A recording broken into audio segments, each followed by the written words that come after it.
Ah, Sonic Heroes. Without a doubt, my personal favorite Sonic game. There's just something about the team swapping mechanic that really does it for me. Now, for context, I am not a lifetime Sonic fan. I played just a few games as a kid and never got very far in any of them because I was like 7. Anyway, these recent months, I've been making an effort to play a bunch of Hedgehog games that piqued my interest. Heroes, The Adventures, and Project 06, just to name a few. But even among that vast list, nothing has been able to dethrone Heroes as my number one. It's certainly a special entry in the series, with the whole controlling 3 characters at a time thing, but the way they all work together never really gets old for me. Particularly, Rocket Excel into your flying character to traverse big gaps, ooh, that shit hits like crack. Today I just wanted to go over some of the things I think makes Heroes so special. So without further ado, this is Sonic Heroes. First up, the incredible teams and chaotics. I really like the way all the teams interact throughout the cutscenes and the levels themselves. Sure, Tails sounds like, not Tails, but hey, you can't have it all. Team Sonic does a great job keeping up the motivational attitude. Team Dark is just oozing that cool factor. Team Rose is cheery and very goofy. And Team Chaotix sings. Without a doubt in my mind, though, Team Dark steals the show here. Every single character on this team is just incredible. Shadow is his usual badass self. Rouge is cool as ice. And Omega is just funny as hell. God, I love this robot. His voice lines still crack me up, and I've got like 40 hours on my save file at this point.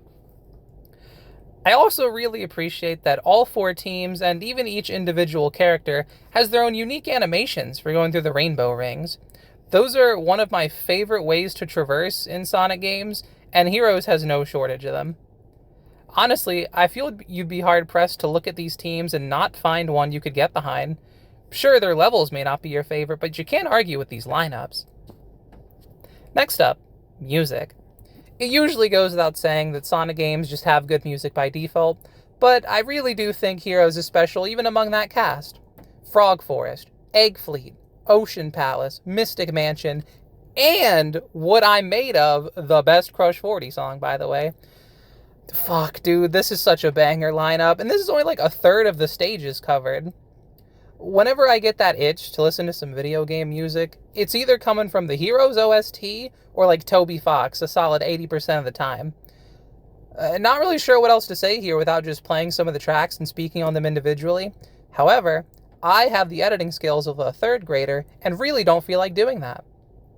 But hey, I do recommend giving some of these aforementioned tracks a listen if you haven't heard them before or just in a while. That covers the music, so moving right along to level design. Strap in, this might be a long one. From Seaside Hill to Final Fortress, Heroes has some massive levels, no doubt. Clear times can easily climb to 6 minutes plus, even if you know what you're doing on some of these. And while I'm sure that might turn some people off, I don't mind. It makes it far more rewarding to not die, so you can keep your level ups for those mid and late parts of the stage. There's a very noticeable difference in how fast your team can dispatch an enemy encounter, depending on how leveled they are. I mean, shit, level 2 flying characters can clear most basic mobs in the blink of an eye. The extended runtime of the levels also makes time attacking them trickier, as you'll need to be on top of your game for a lot longer in order to get a time you're personally happy with. Or just not simply have what I call a Heroes moment. I love it to death, but every now and then you will just die through no real fault of your own. But let's talk about your first pair of stages, Seaside Hill and Ocean Palace. The game starts off strong for sure, as these levels are just beautiful, and there's a reason they've been incorporated into a lot of future projects like Generations and the racing games. They also do a pretty good job at teaching the player things naturally throughout the stage. I mean, sure, there's still those hint bubbles scattered around the ground, but not everyone's going to interact with those, and they don't really tell you that much anyway. So, the stages pulling some weight here is really nice. It's not a masterclass in letting the player teach themselves like Hollow Knight or Celeste by any means, but it suffices. So back to the scenery. Here you can enjoy that classic early 2000s beach vibe that so many games were aspiring for, and I'm all here for it. These levels are comfy as hell, and still have enough going on them to make enjoyable replays. My major gripe here would be that the chase sequence at the end of Ocean Palace can sometimes, and rather unceremoniously because that end, it can unceremoniously end because that final boost pad just refuses to work like once in a blue moon. But leaving the beach and heading to the city, your next pairing is Grand Metropolis and Power Plant. The backgrounds for these levels are pretty impressive for the time when you get a chance to look at them, though a fair chunk of the level will have you indoors. These are still pretty solid levels for all three real teams, and a waking nightmare for the Chaotix crew. My first time playing this level with them took like 15 minutes, but I can forgive that. I don't hate the city levels by any means, just a bit less of a vibe than the beach is all. Unfortunately, once you leave the city, the game does kind of struggle in mid-game. Because next up is Casino Park and Bingo Highway. These are certainly something, alright. It's been said a million times, but the pinball control here is almost non-existent, and it can definitely make getting through a slog. But if you get past the pinball, I actually like the non-gimmicky part of these stages. There's still some fun stuff going on and some fun skips you can make. But I'd be lying if I said those moments weren't few and far between here. At least these aren't too difficult, just tedious.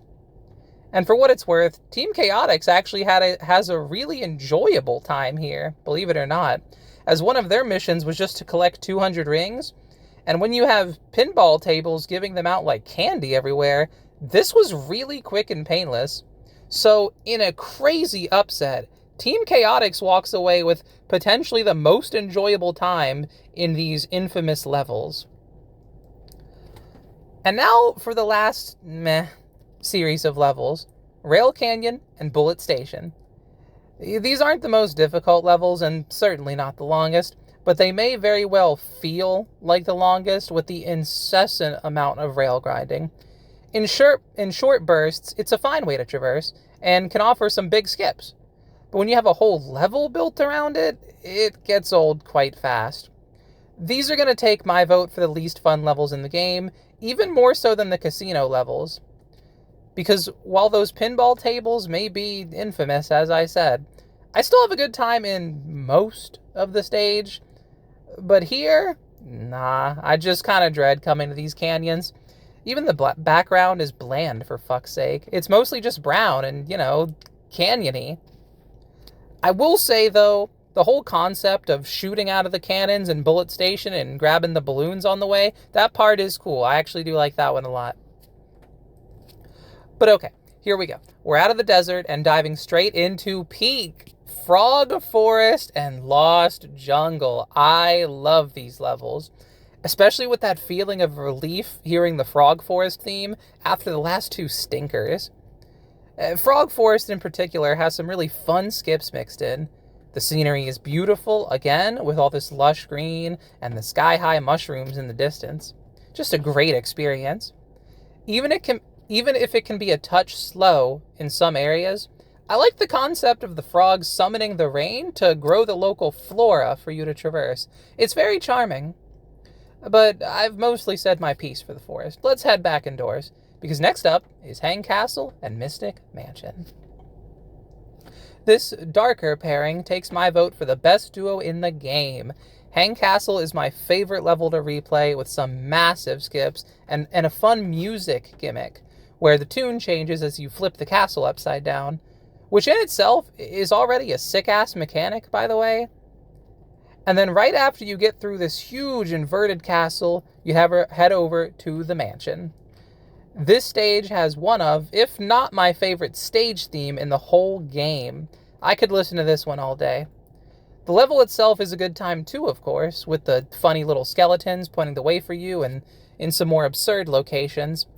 Some difficult platforming, now that we're in the late game, and a segment that a lot of inexperienced players seem to struggle with, the ghost homing attack chain with Team Sonic. Not gonna lie, this one got me good too the first time around. But eventually I did some research and noticed that you needed to wait for Sonic to finish his little mid-air flip before you press the button again. Fair enough, I suppose. But whew, this one took a while to get through, for sure. But with some practice and more familiarity with the game's physics and the homing attack segments aren't really problematic anymore. Mostly because I only learned after beating the game, you can hold the jump button during the homing attack to get more air afterwards, instead of just being short and falling to your death like a dumbass. Speaking from experience here. Thank you, Sonic Heroes. And now we can finally depart from the castle and into the end game. Egg Fleet and Final Fortress. Unfortunately for the Final Fortress, its brother is just way cooler, as Egg Fleet is a really dynamic level with some fun maneuvering even for the beginner teams like Rose. And another level I frequently replay. The intense opening that shoots you through the air, the constant hopping from one airship to the next, dodging those big-ass cannons and blowing shit up, is a great time overall. Meanwhile, Final Fortress is okay. It's not terrible, mind you, certainly not a Rail Canyon, but a moderate chunk of the level is just forced encounters, and it can be difficult to have enough team blasts to execute them all cleanly.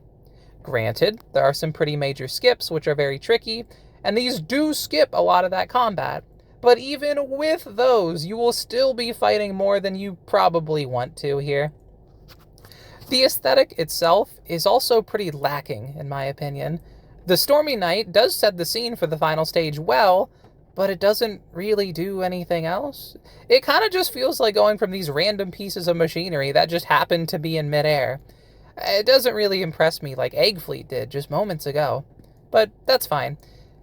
Even with the forced combat, this level does have enough going on with some nice skips where I can't say I hate it. And believe it or not, that does cover all the stages. No, I am not talking about the horrendous team battles, or the bosses, or even Neo Metal. Bosses in platforming games are rarely a good time in my book. And as for the special stages, they're, horrendous, painful, and maybe even a war crime. Oh my god, getting those 7 emeralds was painful. All I can say for this one is, at least you only have to grab each one time. Once you get all 7, you never have to think about them again, which is great. But now that we're done with the stage list, I'd like to touch on some fun stuff for all the PC players out there. The mods. Snowy Seaside Hill, Halloween costumes for Team Dark, and most importantly, widescreen. These are some pretty nice choices. Even one granting Espio and Amy the lightspeed dash and triangle jump. Makes them a lot more fun to play for sure. Shoutouts to that one. You can even make the character models look less like plastic if you take an issue with that. I get it. Anybody interested in playing this that has a decent enough PC should be looking to play it this way. Oh, also, Infinite Lives mod. Pick that up for sure. Lives suck in general. This isn't the arcade era anymore. And that's Sonic Heroes. It has its flaws. Oh boy, does it have some flaws, but I still love it. Whenever I just feel like playing some Sonic for a little bit, it's almost always this game. Despite having a backlog of other titles I do want to try in this franchise, the game just has me hooked. I hope you enjoyed listening to me ramble about this 20-year-old game, and if it's been a while, or if you've never given Heroes a shot, now's as good a time as any. It's very easy to get the official PC version set up. Just look it up. But anyway, this is Rena, and that was the Sonic Heroes video. Take care.